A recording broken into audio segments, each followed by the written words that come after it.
नमस्ते दोस्तों, स्वागत है आप सभी का हमारे YouTube चैनल में। मैं आज आप लोगों के साथ शेयर करने वाली हूँ बैसाख माह में सुनी जाने वाली कहानी। यदि आपको ये कथा पसंद आए तो कमेंट बॉक्स में हरि विष्णु जरूर लिखें। यदि आपने चैनल को सब्सक्राइब नहीं किया है तो सब्सक्राइब कर लें। हर वीडियो की नोटिफिकेशन आपके पास सबसे पहले पहुँच जाए। हिंदू धर्म ग्रंथों में हर महीने का विशेष महत्व बताया गया है। हिंदू पंचांग का दूसरा महीना बैसाख होता है। यह महीना धार्मिक दृष्टि से बहुत खास होता है। इस महीने में भगवान विष्णु जी की पूजा विशेष रूप से की जाती है। यह महीना भगवान विष्णु को प्रिय होने के कारण इसे मादक मास भी कहा जाता है। बैसाख माह में विष्णु भगवान की पूजा करने से विशेष फलों की प्राप्ति होती है और कई गुना पुण्य फल मिलता है। बैसाख मास में सूर्योदय से पहले स्नान करने से और जल दान करने का भी विशेष महत्व बताया गया है। इसी कारण लोगों को पानी पिलाने के लिए प्याऊ लगवाते हैं। मान्यता है कि इस महीने में प्यासे लोगों को पानी पिलाने से त्रिलोक प्रसन्न होते हैं। ब्रह्मा, विष्णु, महेश तीनों की ही कृपा प्राप्त होती है। इसी कारण जलदान की एक कथा प्रचलित है।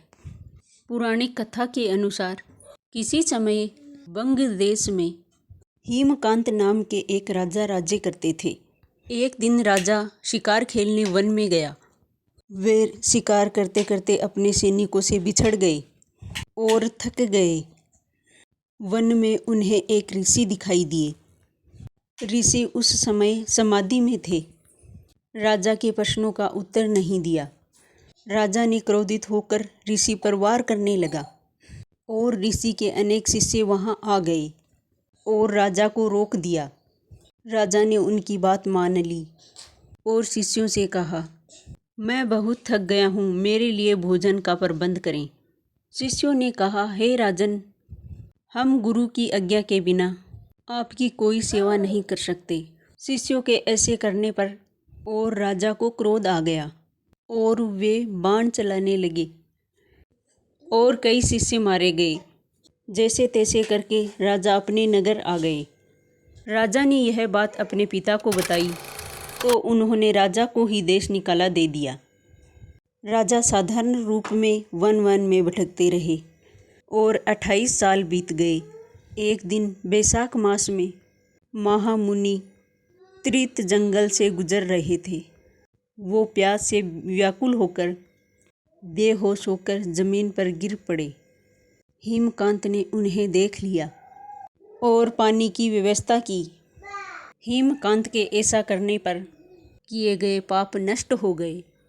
अंत समय में हेमकांत के प्राण लेने यमदूत आए और भगवान विष्णु का ध्यान करने लगा और तभी वहाँ भगवान विष्णु के दूत प्रकट हुए।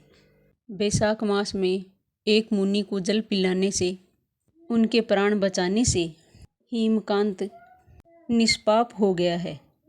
यही भगवान विष्णु का आदेश है। इसके बाद जैसे ही भगवान विष्णु के दूत हेमकांत को स्पर्श किया तो वह पहले की तरह स्वस्थ और युवा हो गए और विष्णु भगवान के दूत हेमकांत को उसके महल ले गए और उसके पिता को सारी बात बताई। भगवान विष्णु के प्रिय होने के कारण वे फिर से राजा बन गए और न्यायपूर्वक शासन करने लगे। जय हो भगवान विष्णु की जय।